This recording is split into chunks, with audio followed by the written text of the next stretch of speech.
Over the years, we've worked with a range of industries. There was a phase of networking companies in internet infrastructure and chip companies in entirely new ways to make integrated circuits, and display companies in new graphics. As we pass through working on those, one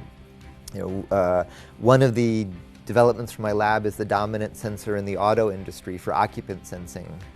And that actually grew out of Yo-Yo Ma's cello bow, turned into a sensor used for auto sensing. Or one of my students created a company that makes integrated circuits that live right between analog and digital, that are lower noise and higher performance.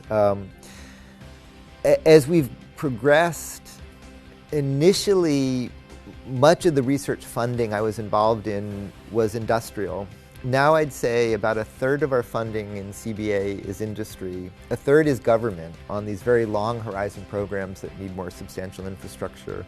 A third is international collaborative. And within those industrial programs, what links them now is a little bit less development on foreseeable schedules and doing a range of corporate functions, and more very unusual collaborations with companies where they're just stuck, where there's a fundamental limitation in what they're doing and they can't progress beyond that. And so they're much, the style of working in CBA's corporate sponsors are much deeper, much more focused, where there isn't a clear problem and solution.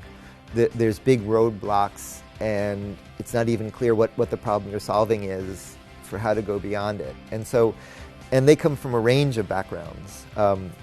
One of our most interesting new sponsors, for example, is the artist Jeff Koons, who does some of the most demanding manufacturing anybody on earth does. The pieces he makes break the boundaries of what machine tools can do, what engineering software can do. They're so demanding. And he had reached a point where just the commercial vendors couldn't provide the tools he needed. And through some interesting global connections, we began working together on that.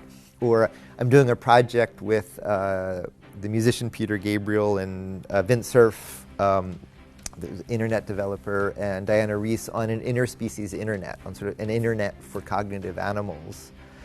Or coming back to early examples I mentioned, things like how do you make jumbo jets after this generation where the current scaling won't make it? Or how do you make integrated circuits that are fully three-dimensional without a billion-dollar factory?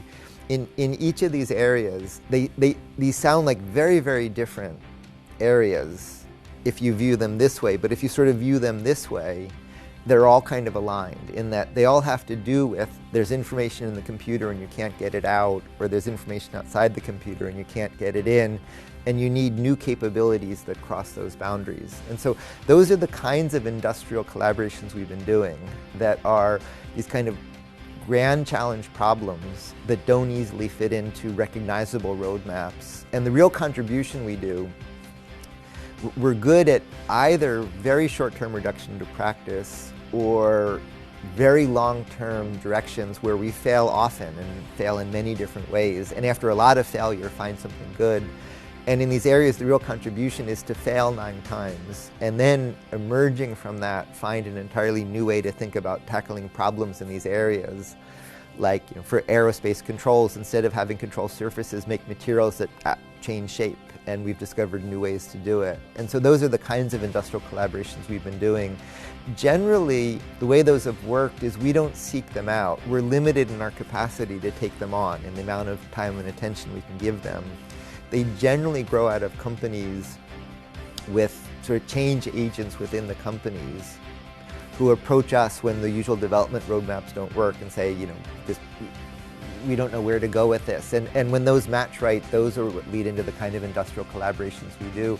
And when those work well, they're really wonderful. There's a fundamental difference, which is by law, we're supposed to not make money and they're supposed to make money. But other than that, in these collaborations, you really can't make a clear boundary between who works for who. They're very tight loops where knowledge flows in all directions to tackle problems at those interfaces.